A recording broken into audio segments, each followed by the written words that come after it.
Hi guys, Pat Drury, board certified hypnotherapist and dream analyst, and I don't usually record on Saturday, but it is March 26, 2022, and that makes today Joseph Campbell's birthday. I think his 118th birthday, but I'm not exactly sure on that, so give me a little leeway. But anyway, Campbell has been a big, huge part of my life. In fact, he's the only person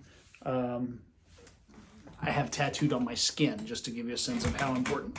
But he was basically, his teaching, his writing, his thinking is one of the things that ultimately led me away from a life in Christianity and ministry. And I don't mean that like that was a bad place to be, but I felt like ultimately it wasn't as broad and as expansive as I imagined spirituality could be, especially after being exposed to Campbell. And so I want to give you 3 ways to celebrate Joseph Campbell's birthday today. The first way is to stop eating the menu. And that was a phrase Campbell used. And what it means is stop looking at religion, stop looking at your ideas of God literally. Let scriptures, let religion, let doctrine be a description of God, but you don't satisfy yourself with the description. That's why you don't eat the menu, because it just describes the food. That's what scripture, that's what doctrine does. It describes God. Instead, only satisfy yourself with an experience of God. And so I think that naturally leads us away from literalism and dogma, in my opinion.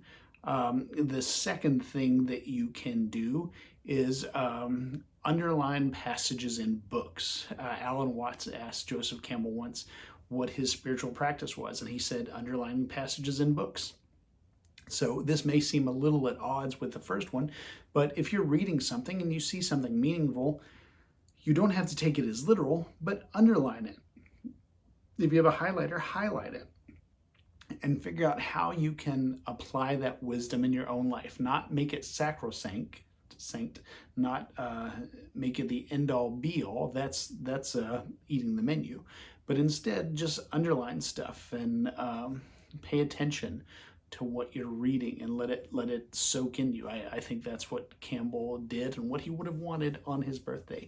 The last thing is engage in ritual that makes you transparent to the transcendent.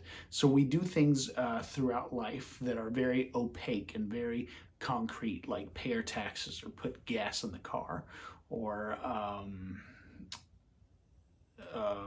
fill out a form. Like there's so many things that we do during our day-to-day life that are very profane feeling. But Campbell said when we engage in rituals, we are making ourselves transparent to the transcendent. We're stepping out of the profane world and into a more enchanted, more transcendent world. And he says we do that through ritual, because ritual is like stepping into a myth. And so if you're a Christian or a Roman Catholic and you take communion, that's a ritual that kind of positions you in the myth. If you're a ceremonial magician and you do the lesser banishing ritual or the